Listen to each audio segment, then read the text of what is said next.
just record, start that. I just record the first 15 minutes or so. So when we go into breakouts and when we come back for the group conversation at the end, I stop the recording before we head to breakouts.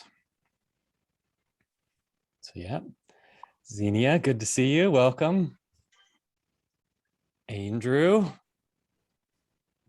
Hello, John. Hello. How's Texas? Warm and nice this time of year. All right. Buying some Bitcoin. I'm in the US. Yeah. Watching chat. There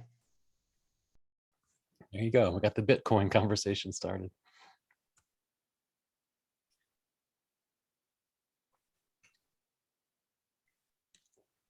All right. Let me just let in a few more from the waiting room.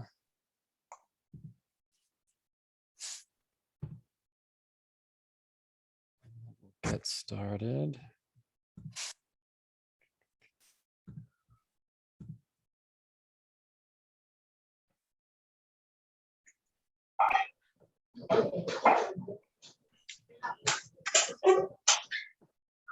Eric, I'm going to make you co-host in case that's helpful for any reason. Sure. Sounds good. Thank you. Yes, there we go. All right, it looks like 3 past the planned start time. So if it's okay, I'll get started now. So yes, welcome. An extra special welcome to anyone where it might be your first Knowledge Cafe.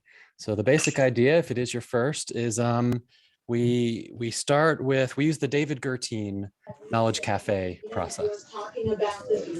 The way that works, I can do that. There you go.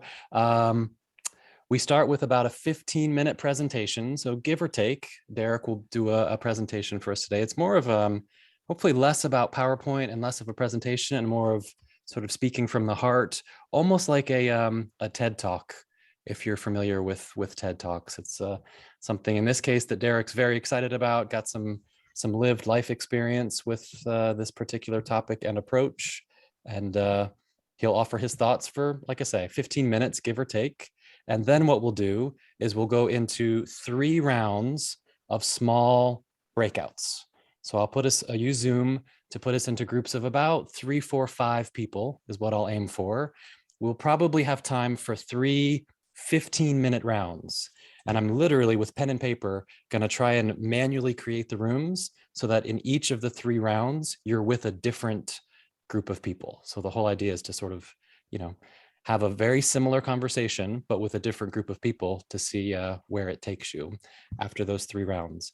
And then after Derek's 15 minutes, 3 rounds of 15-minute small group conversations, we'll then come back to where we are right now. And as a full group, we'll just open up our microphones and video if you'd like, and have a full group conversation. Maybe the one thing to say is, we're not, maybe it's very predictable, we're not really sort of debriefing, how did round 1 go? How did round 2 go? You're welcome to say anything you want, but it is meant to be more of a, like a continued conversation for the full group after the 3 rounds of small group conversation around the topic of, Derek, what did we go with the exact question? It's how do you map? Yeah, how do you map the flow of knowledge, information, and decisions in your org? There it is. So I will also type it in chat. So we'll all have it in chat. But basically, without further ado, why don't we get started? And Derek, I'll hand it over to you. The floor is yours. How do you do that mapping? Yeah. Well, hello. Good morning, good afternoon, good evening to everyone out there. It's great to join the conversation today.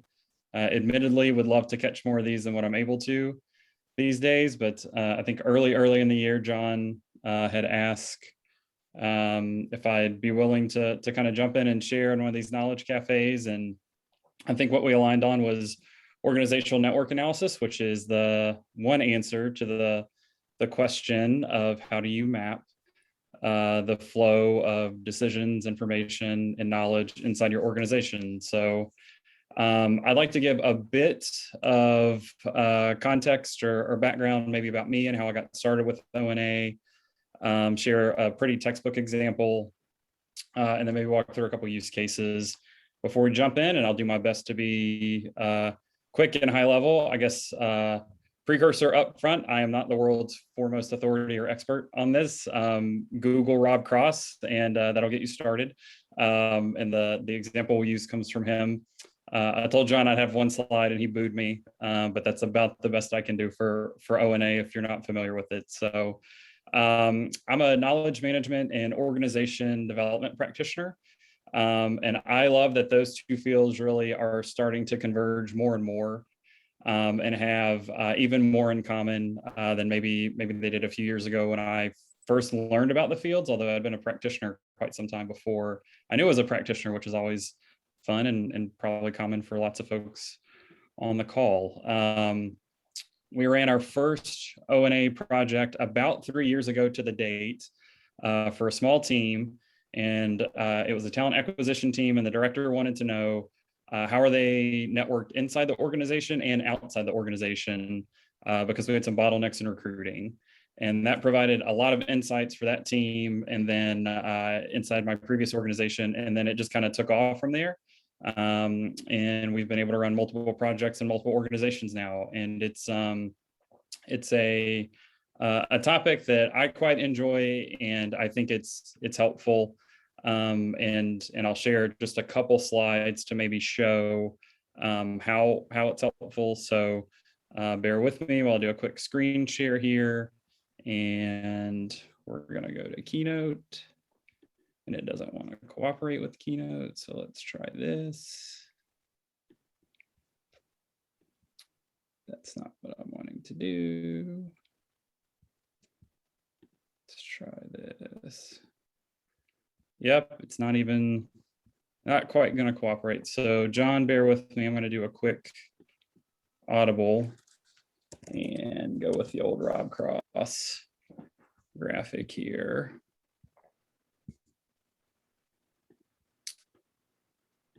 Here we go.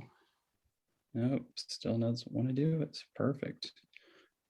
Version of the screen. Nope. Okay, well, I'll throw a link in, and you can maybe access that on your own. But essentially, ONA, my favorite way to describe it is compare ONA, here's the link, to an org chart. So if you think about how organizations are structured today, they tend to be pretty hierarchical. They tend to focus on lines of reporting. They tend to focus on functions. But if you think about how the work is actually done today, it doesn't quite work like that.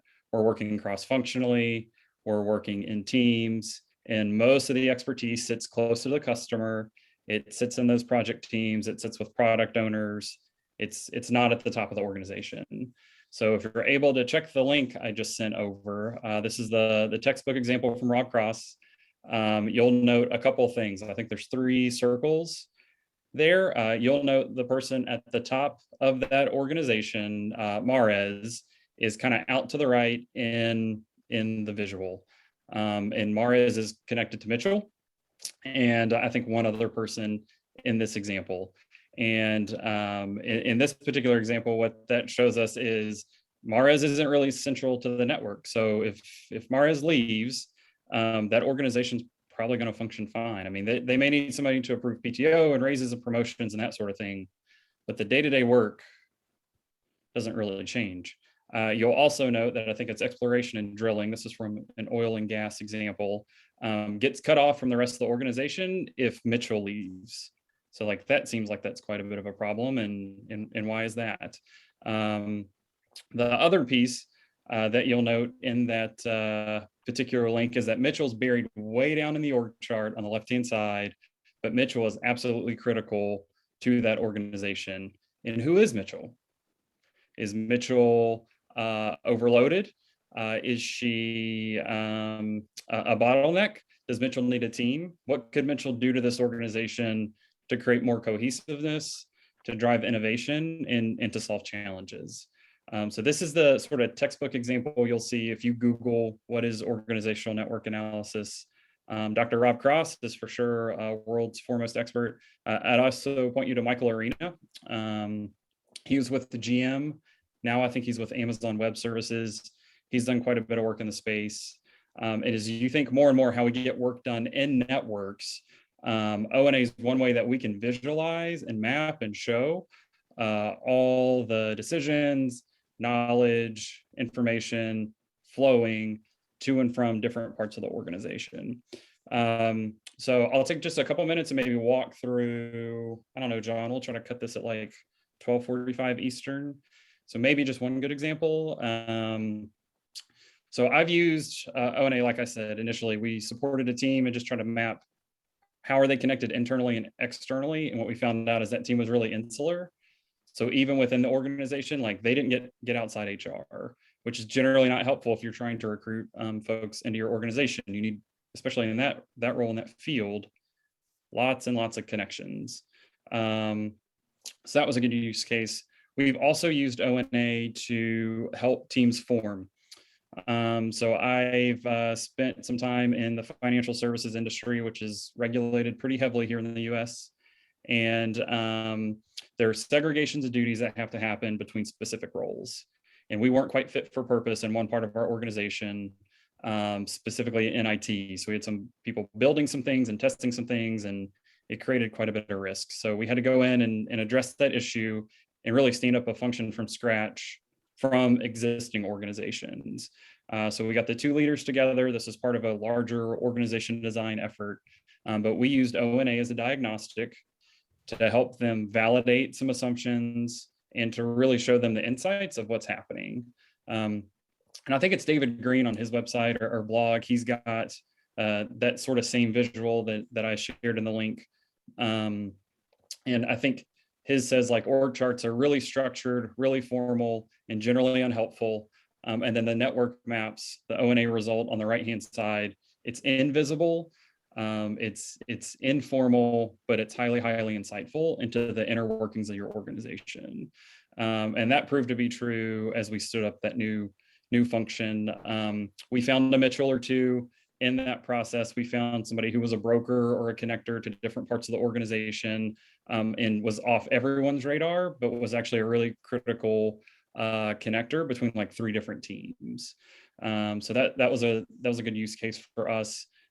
Another one is we did some internal consolidation.